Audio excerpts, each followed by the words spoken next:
tal amigos? ¿Cómo están? Un nuevo programa de Citas Ciegas. Yo soy Jorge Salcedo en el marco de la Feria de Libros Zona Huancayo. Es la sexta edición de esta feria y como ya hemos venido realizando las entrevistas, ahora tenemos como invitado a un escritor joven muy talentoso que ha ganado ya premios importantes dentro de la literatura nacional, internacional también. Estamos con Gustavo Rodríguez, también es un muy talentoso publicista y viene a presentar acá en la feria su último libro, uno de sus últimos libros, que es Cocinero en su tinta, que salió en la editorial Planeta.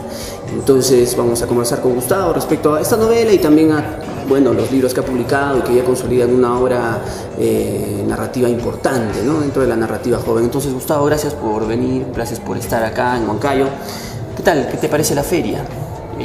Huancayo, yo has venido antes. Jorge, muchas gracias por darme la oportunidad de poder conectarme con ustedes. Yo he venido antes, he venido así hace 4 años y me alegra muchísimo ver cómo esta feria va siendo integrada a la ciudad. Me alegra mucho cómo de aquella vez que vine ahora veo que la gente se apropia de ella cada vez más, y eso es lindo, eso es lo que hace grandes a la feria finalmente. Sí, pues que la feria se institucionalice, que llegue más a los lectores, ¿no? Entonces, tú ya tienes ya muchos, alrededor de 8 o 9 libros publicados, tanto de ficción como también libros un poco más, no sé llamarlos extraños, pero no ficción, ¿no es cierto? Sí. Cuéntanos, ¿qué libro de todos los que has escrito te parece que es el que más te gusta, el que más sientes que te podría representar como escritor?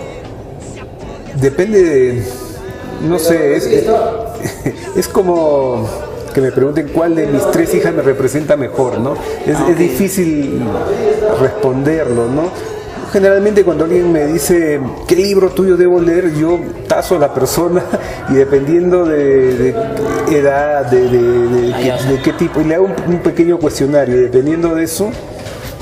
Sí, porque mis novelas, si bien son parientes entre sí, tocan temas muy distintos una de la otra, ¿no? O sea, si por ejemplo se me acerca un chico, alguien que la quiere pasar bien, o que no quiere llenarse de muchos rollos y simplemente quiere devorar algo, le recomiendo La Furia de Aquiles, por ejemplo. Fue mi primera novela, ¿no es cierto? Mi primera novela, es la novela que más escribí con más libertad, de repente desde las tripas y la nostalgia. Honesta, no sé si la más honesta, pero la más personal. Probablemente la más personal, sí, la más divertida también. Trujillano. No soy trujillano, pero el protagonista es trujillano, ¿no? Hay mucha gente que piensa que yo soy de Trujillo porque el protagonista de mi primera novela viene a trabajar ahí, es de Trujillo. Arquitectura, me parece. Exactamente. Y bueno, es casi entonces es casi autobiográfica la novela, es verdad. Y como es una novela sobre adolescentes que quieren comerse al mundo y están llenos de deseos y también pues de prejuicios, está lleno de un lenguaje fresco, confrontacional, ¿no? Que yo creo que hace que la gente le agarre mucha simpatía, ¿no? Pero por ejemplo, no sé, si quieres ahondar en dramas más íntimos, pasarla bien también, pero ahondar en un drama más íntimo, de repente Cocinero en su tinta es una buena opción, que es la novela que me trae aquí a Huancayo, ¿no? Entonces, no sé, hay de todo en realidad. Pero en realidad en tus novelas, como estábamos conversando hace un momentito, digamos que hay ciertas obsesiones en torno a nuestra sociedad, ¿no? De repente antropológicas, sociológicas, por ejemplo, el tema del racismo, el tema de la peruanidad como tal. ¿Crees que tus novelas también están impregnadas de eso? Creo que responden a eso. Creo que eso se nota más en mis últimas novelas. Yo creo que mis primeras novelas, o sea, La Furia de Aquiles, La Risa de tu madre, incluso los cuentos, atendían a si bien atendían a un sentido de querer reconciliar con algo mío, de mi pasado, de gente que conocía, también tenían cierta aspiración estética en la que yo creía. Pero mis últimas novelas sí se tiñen de cierta preocupación por el entorno, ¿no?, que nos acompaña, ¿no? Creo que tiene que ver con que en los últimos años me puse a estudiar mucho nuestro país, conociendo, interconectando mi profesión con otras disciplinas como la antropología, la sociología, ¿no? Y creo que un poco esa preocupación se nota en mis novelas sin llegar a hacer un trabajo pues de sociología, de antropología, claro, porque la literatura no está eso, para, ¿no? para dar mensajes, panfletos, ¿no? Digamos, para explicarse ciertas cosas. Exactamente. A partir de una visión personal también, ¿no? La literatura está para dejarte una buena pregunta o dejarte buenas preguntas adentro, ¿no? Para tratar de responderte las cosas, ¿no? Entonces, en La semana tiene 7 mujeres, que es mi penúltima novela publicada. Que dicho sea de paso, quedó finalista del premio Planeta Casa de América, ¿no es cierto? Exactamente, sí. Una novela también muy interesante, pero que habla acerca del racismo. La infidelidad y el racismo mezclados en una sociedad como la nuestra, ¿no? Entonces, al revés, ¿no? Ya, que habla de los nuevos tiempos que corren. Exactamente, como ahora hay gente blanca que puede sentirse desplazada por el nuevo cholo emprendedor, el cholo emprendedor, ¿no? Yo recuerdo mucho, no sé, ahora que estamos hablando de esto, esta frase de Claudia Adame cuando de Beto Ortiz entrevistaba el año pasado, cuando esto de la convocatoria en Lima, cuando se refería a la gente que votaba por el sí y la gente que votaba por el no, ¿no? El no era visto, era percibido como la gente, digamos, nice, un cierto caviar, como se conoce, ¿no? Y el sí eran percibidos como, digamos, gente del pueblo, ¿no? Pero Beto Ortiz le preguntaba a Claudia Mer, pero en el sí también hay gente que tiene un montón de plata, y ella decía, pero tendrán un montón de plata, pero no son pitupos, ¿no? Entonces, tu novela, por ejemplo, responde a esa manera de entender el Perú, ¿no? O sea, de ver Sí, mi novela trataba desde una situación muy particular, que es la de La semana tiene 7 mujeres, trata de un blanco empobrecido que cruza su camino, que tiene que investigar a un cholo exitoso que lo rebasa en todo y hasta le quita a su mujer, ¿no? Entonces,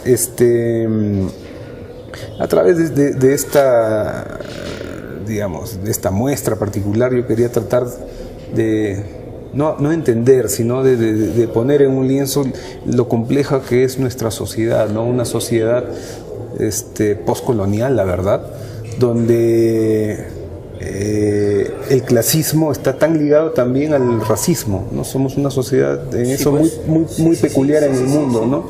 En otras partes no ocurre eso, ¿no? Y bueno, se ha escrito mucho, los sociólogos, tú eres sociólogo también, entonces tú lo sabes mejor que yo, se ha escrito muchísimo sobre eso. También, incluso desde el psicoanálisis, ¿no? Se explica que totalmente. Jorge Agustín, un libro muy interesante, el de No sabía mucho leer tanto, ¿no? En el que explica eso, que el racismo es, digamos, algo que nace desde un yo inconsciente, ¿no? Y hay una frase de Castoriadis que me fascina, ¿no? Que el odio al otro es el reflejo inverso del odio que te tienes a ti mismo, es que hay un mecanismo en ese caso. psicología que es la proyección, en el cual que estás tratando de matar en el otro lo que en realidad no te gusta. Exactamente, y eso es lo que pasa, ¿no? Y claro, yo me llené de todo ese material, incluso estuve a punto de poner una cita de un paciente, Max Hernández, del psicoanalista, en La semana tiene 7 mujeres, ¿no? Max Hernández contaba que un paciente suyo le había dicho, sí, pues, el Perú es una Sudáfrica solapa, pues, ¿no? O sea, sí, con esa fuerza, ¿no? No la puse finalmente, ¿no? Encontré otra forma de decir lo que quería decir, pero sí, sin embargo, es bueno decir o repetirlo, porque creo que ya lo dije. La literatura no está pues para ser tratados, ¿no? Entonces, a mí me gustaba el tema y lo puse de telón de fondo, ¿no? Finalmente no es la gran pregunta de la novela no es por qué somos racistas, ¿no? Sino por qué el protagonista se comportó compulsivamente de esta manera, ¿no? Y en el caso de Cocinero en su tinta, que es la novela que presentas ahora. Exactamente, el tema de fondo tiene que ver con cómo somos una sociedad. El tema de fondo, el telón de fondo, porque no es lo que está en primer plano, es cómo podemos ser una sociedad que se agarra a cualquier tipo de tema con tal de sentirse algo en el mundo, ¿no? La cocina peruana es una cosa maravillosa, pero que también nos devela, ¿no? Nos devela como sociedad adolescente, prejuiciosa, sí, machetera si no estás de acuerdo con este dios gastronómico, ¿no? Eso como fondo, pero como telón de fondo, pero El gran tema que creo yo que quise tocar en Cocinero en su tinta es cómo a través del proceso creativo afloran nuestros traumas, nuestros cariños, nuestras carencias y finalmente puede aflorar el perdón, ¿no? Sí. Cocinero en su tinta tuvo digamos, de repente un involuntario marketing mediático respecto a una frase que tuvo Iván Taiz, ¿no? Diciendo que la economía peruana de repente es muy rica pero un poco saludable, ¿no? Y precisamente, como tú dices, hubo todo este debate, ¿no? Que tú le dices a un peruano que su comida es horrible, pues el otro es como que se le estarías mentando la madre de repente, ¿no? Entonces, ¿qué te pareció a ti todo esto? ¿Cómo lo tomaste? Me estabas comentando que de repente es algo que... A mí me dejó un sinsabor bien feo, la verdad, porque primero, bueno, primero, o sea, Iván, por un lado, o sea, no atacó mi novela, lo que atacó es la comida peruana. De repente, por ahí se le soltó el prejuicio de que yo había querido aprovecharme la comida peruana para tener un libro exitoso. De repente ese era su... De repente ahí flotaba algo así, ¿no? Y pero no, como ya te dije, mi novela no... Podría haber yo sido no quise... Sí, en vez de un cocinero puede ser un arquitecto, un fotógrafo. Pero sí me parecía interesante que fuera usar un cocinero porque de protagonista. Porque es un tema del que se habla tanto y en el Perú se habla tanto de cocina. Y a mí Julio Villanueva Chan una vez me dijo: loco, pero somos un país donde se habla tanto de cocina, pero yo no recuerdo claramente una obra en el que la cocina esté presente, ¿no? Algún banquete, algún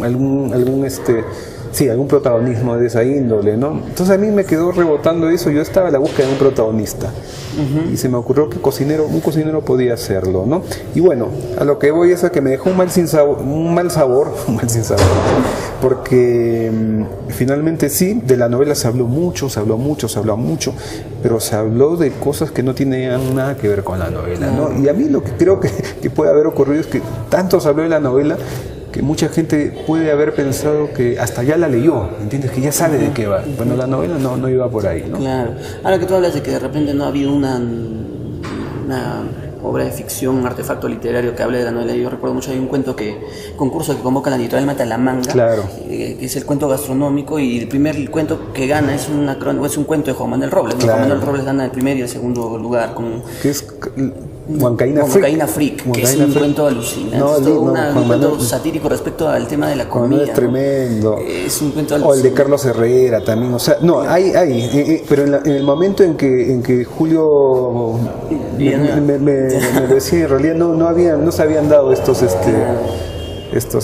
concursos, por ejemplo, pero ahí ves, tuvo que haber algún concurso con ese requisito para que afloraran, ¿no? Sí. Entonces, presentas ahora Cocinero en tu tinta, es acerca de cuéntanos un poquito el argumento. Es Rembrandt Bedoya, ¿no es cierto? Rembrandt Bedoya es un cocinero peruano atormentado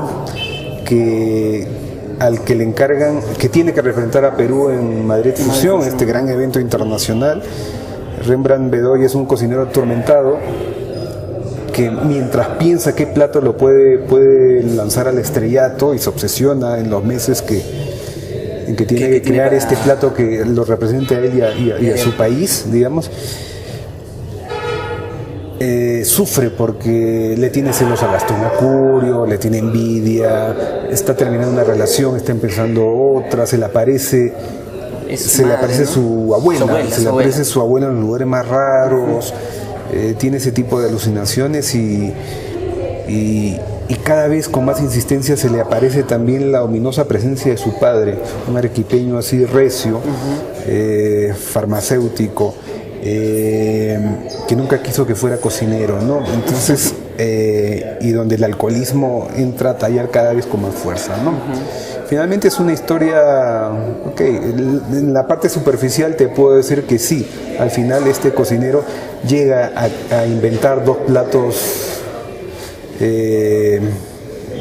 que llegan a ser obras de arte, pero eso no es lo más importante es todo el proceso por el cual pasa para llegar la historia vital para llegar ahí, ¿no? Eso es lo importante en la novela, sí.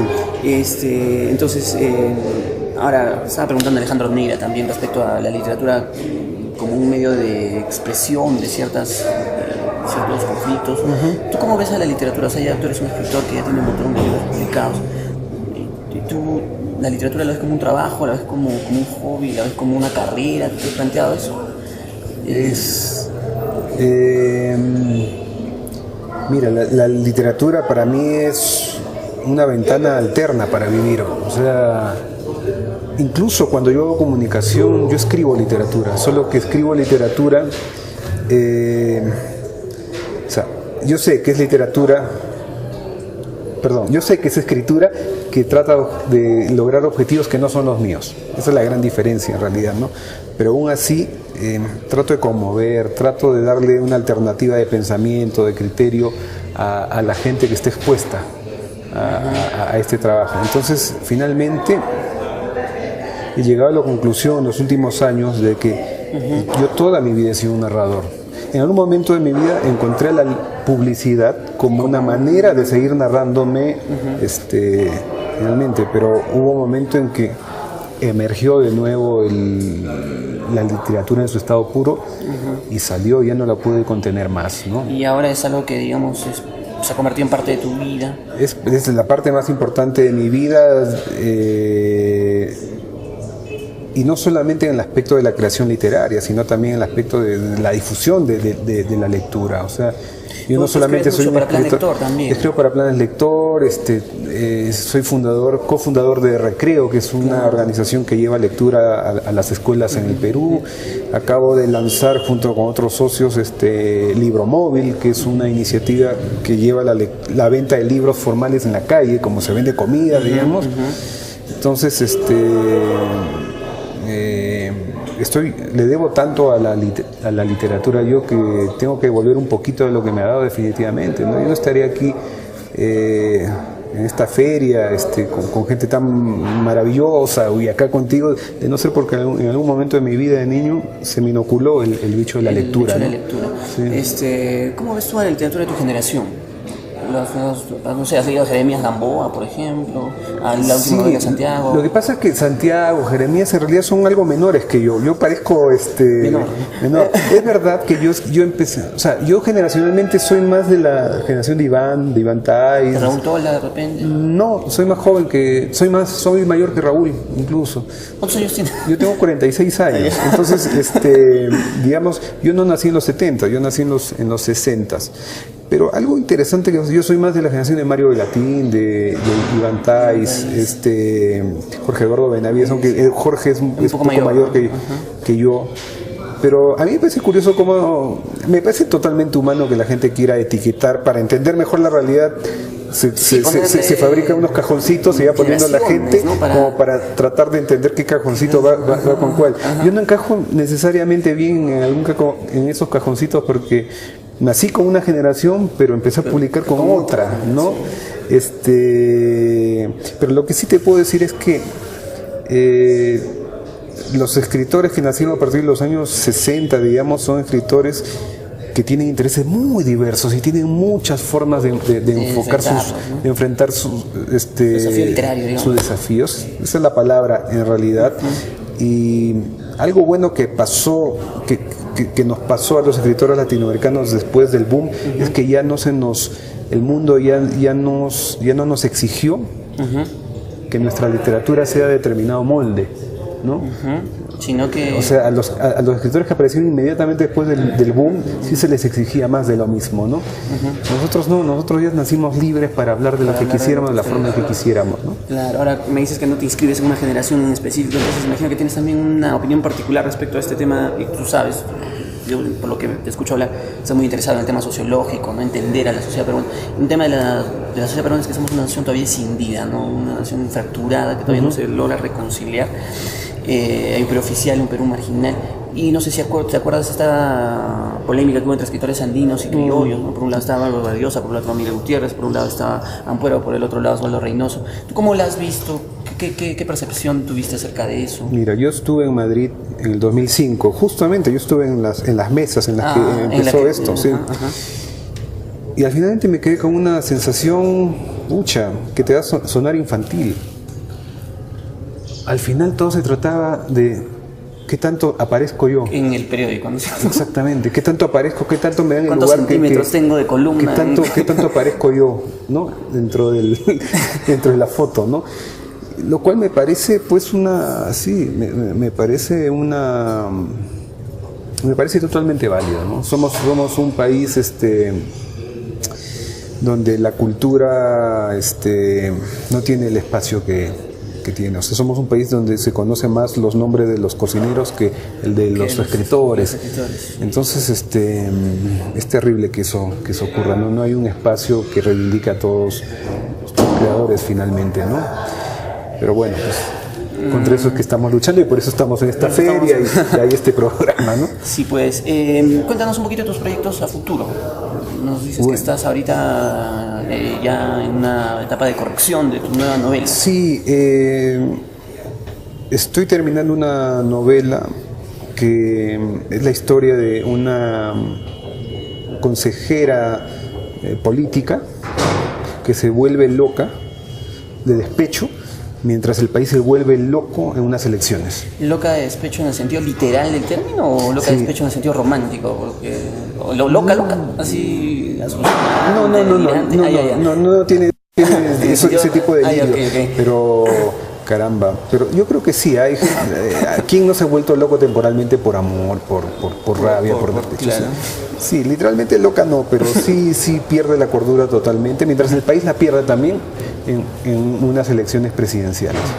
¿Está instalada en una época en específico? Está instalada sí, puede ser el presente, en un país como el nuestro en realidad. ¿Hay referentes, digamos, que pueden ser reconocibles? Sí, pueden ser reconocibles. Lo que pasa es que es una novela. Conforme más viajas por América Latina te das cuenta que hay temas muy comunes en la política, ¿no? La corrupción, cómo nuestras sociedades no se informan antes de elegir a sus representantes, todo eso ocurre mucho en Perú, en toda América Latina, ¿no? Entonces podría ser podría haber estado instalado en cualquiera de nuestros países, la verdad, ¿no? Entonces, lo que entiendo es que tú tratas de una manera unir este drama personal con el drama social, lo que en psicosociología se llama la imaginación sociológica, ¿no? Ver cómo nuestro drama personal puede estar influenciado no por interacción acá, bueno, creo que lo has dicho con bastante claridad. O sea, mis últimas novelas tienen de telón de fondo eso, una gran preocupación social, pero se confronta a las finales con un drama humano íntimo, ¿no? Finalmente es una historia de despecho o sea, ¿qué tanto uno es capaz de olvidar a un amor? Exactamente. Y sí. Eso es, digamos, como una suerte de reflejo, ¿no? De aumento de lo que nosotros somos como exactamente. Sociedad. Entonces, Gustavo, gracias por estar acá, por haber venido a Huancayo, por la entrevista, y bueno, estamos contentos, ¿no? De esperar la otra novela. ¿Tiene título ya esta novela? La nueva novela, sí. Por ahora se llama Papaya. ¿Se llama? Papaya, hasta ahora se llama Papaya. ¿Y sí. por qué? Bueno, Bryce decía que lo último que se ponía en una novela son los títulos. Sí, a mí me pasa eso. Hasta ahora se está llamando Papaya porque la protagonista tiene esa chapa, digamos. Le dicen así a la protagonista. ¿Y por qué le dicen eso? Por el físico, por un tema fonético también que tiene que ver con sus nombres, por un lunar de carne que tiene aquí. O sea, hay toda una serie de condiciones que hacen que se le diga así, digamos, ¿no? Sí. Entonces, bueno, Gustavo, si quieres algo más, ¿no es cierto? Contarnos algo más. No, nada más, solamente decirles que muchísimas gracias por la entrevista, por ponerme aquí a la luz de esta forma. No, estoy muy contento en Huancayo y se los agradezco mucho. Y listo, que no pase mucho tiempo más. No, yo estoy seguro que te vamos a tener también el próximo año, como ya te estamos teniendo siempre. Perfecto. Gracias, Gustavo. Estoy bien. Chao.